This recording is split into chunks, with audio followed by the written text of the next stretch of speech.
O Brasil está abandonando o dinheiro em espécie. Atualmente, os brasileiros já movimentam menos dinheiro físico do que em outros países, como Argentina, Chile, Colômbia e México, ficando em um patamar próximo a de economias como dos Estados Unidos e do Reino Unido.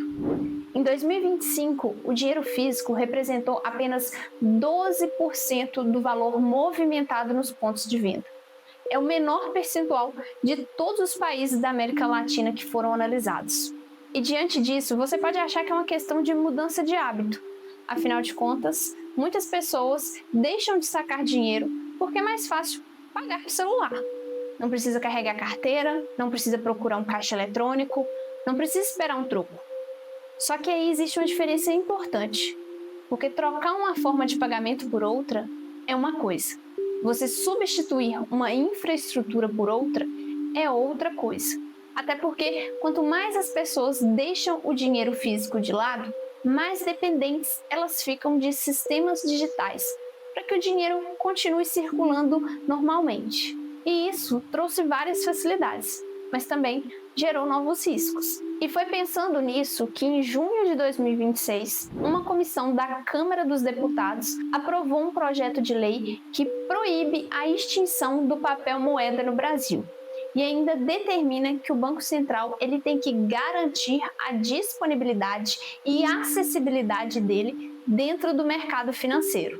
E essa mesma comissão também reprovou um projeto de lei que era justamente contrário a essa ideia, pois ele defendia que o dinheiro físico deveria ser extinto de forma gradual.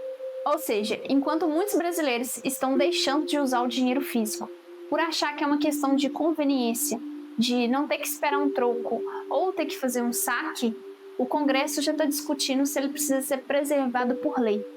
E talvez o motivo para isso seja bem maior do que garantir esse meio de pagamento. Até porque, quanto mais o dinheiro deixa de existir na sua forma física, mais ele vai circular dentro de um sistema digital que é capaz de acompanhar e registrar cada transação. E é justamente aí que o dinheiro físico ele mostra o seu diferencial. Cada Pix, cada compra no cartão, cada transferência deixa um rastro. Quem pagou, quanto, quando, para quem. O dinheiro em espécie não deixa esse rastro. E é por isso que quando uma sociedade deixa de usar o dinheiro físico, ela não está escolhendo só uma forma de pagar.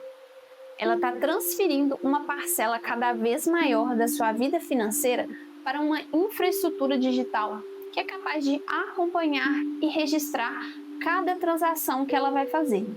E é por isso que essa discussão sobre o fim do dinheiro físico é bem maior do que se imagina. Na Suécia, que é um dos países que mais avançaram na questão da redução do uso do dinheiro físico, o movimento começou a voltar atrás. Em maio de 2026, o parlamento de lá aprovou uma lei que obriga supermercados e farmácias a aceitarem dinheiro em espécie. E essa lei entrou em vigor em julho. E a justificativa para isso vai além de atender quem ainda prefere pagar com cédulas. Até porque o ponto central aqui é outro, que é o que acontece com um país que depende exclusivamente de uma infraestrutura financeira digital. No caso da Suécia, eles já tiveram amostras disso. Em 2021, um ataque à infraestrutura de tecnologia utilizada por uma rede de supermercados deixou cerca de 800 lojas sem conseguir operar normalmente.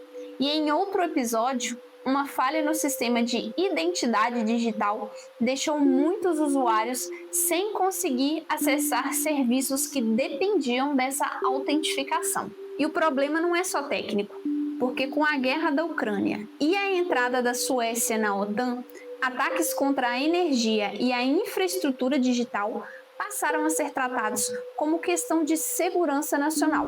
A lógica é direta: se cai a energia, cai a internet. Se cai a internet, param os sistemas de pagamento e uma economia inteiramente digital para junto. Por isso, o próprio Banco Central sueco começou a recomendar que cada cidadão adulto deveria ter cerca de 1.000 coroas suecas em casa, o que dá em torno aí de uns R$ 530. que é o suficiente para manter uma semana de despesas essenciais em casos de interrupções no sistema de pagamento. E isso muda completamente a forma como enxergamos o dinheiro físico, porque ele deixa de ser só uma forma de pagar e se torna praticamente um plano B para a economia. No caso do Brasil, há uma transformação parecida, porque desde 2020, quando lançaram o Pix, ele passou a ocupar uma posição central no sistema financeiro. E o reflexo disso é visto até na produção de dinheiro. Entre 2020 e 2025, o Banco Central emitiu 31% menos cédulas. E a quantidade de saques em espécie caiu cerca de 40% desde a chegada do Pix. E aqui que está o ponto central, porque concentrar cada vez mais movimentações financeiras dentro de um sistema digital também concentra risco. Entre julho de 2024 e junho de 2025, cerca de 24 milhões de brasileiros foram vítimas de golpes envolvendo Pix ou boletos. O mesmo sistema que tornou o Brasil um dos países com pagamento mais rápido e mais acessível do mundo, também se tornou um dos principais caminhos para aplicar golpes contra o próprio brasileiro. Mas isso não significa que o Pix seja o problema, muito pelo contrário, porque ele conseguiu solucionar vários problemas reais e ainda mudar a forma como o brasileiro transfere dinheiro. Além disso, o próximo passo da digitalização nem é o Pix, e sim o Drex, o projeto da moeda digital do Banco Central.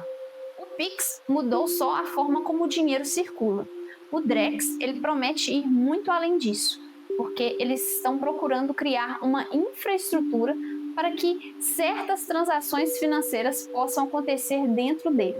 Só que nas primeiras fases testes, o próprio Banco Central identificou que as soluções de privacidade ainda não tinham maturidade suficiente para atender aos requisitos necessários.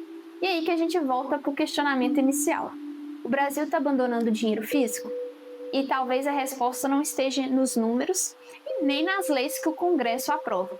Até porque, enquanto o Congresso discute o direito de continuar pagando em espécie, outras regras vêm limitando cada vez mais o uso desse dinheiro. Desde fevereiro de 2026, os bancos operam com limites por operação nos caixas eletrônicos. Em geral, entre R$ 500 a R$ 1.500, com direito a até 3 saques por dia. Em junho, um novo projeto de lei propôs ir além disso, restringir saques em espécie a R$ 100 mil por mês, com verificação prévia da origem dos recursos acima desse valor. O direito ao uso do dinheiro físico continua sendo preservado por lei, mas na prática o acesso a ele vem sendo limitado em valor de operação, frequência de saque e agora em volume mensal. É a mesma lógica de controle que tem no sistema digital, agora também ligando a parte que está fora dele. No caso da Suécia, ela levou anos até entender a importância do dinheiro físico na sua economia. Talvez o Brasil esteja vivendo um processo semelhante. Só que o alerta ele não está vindo de um apagão e nem de um ataque hacker, e sim sobre uma régua cada vez mais curta sobre quanto dinheiro você pode ainda sacar sem ter que prestar conta. E se esse vídeo te fez pensar de outro jeito sobre esse assunto, comenta aqui embaixo se você ainda usa dinheiro em espécie no seu dia a dia ou se já abandonou de vez. Se inscreva no canal para acompanhar essa discussão e outras. Até a próxima!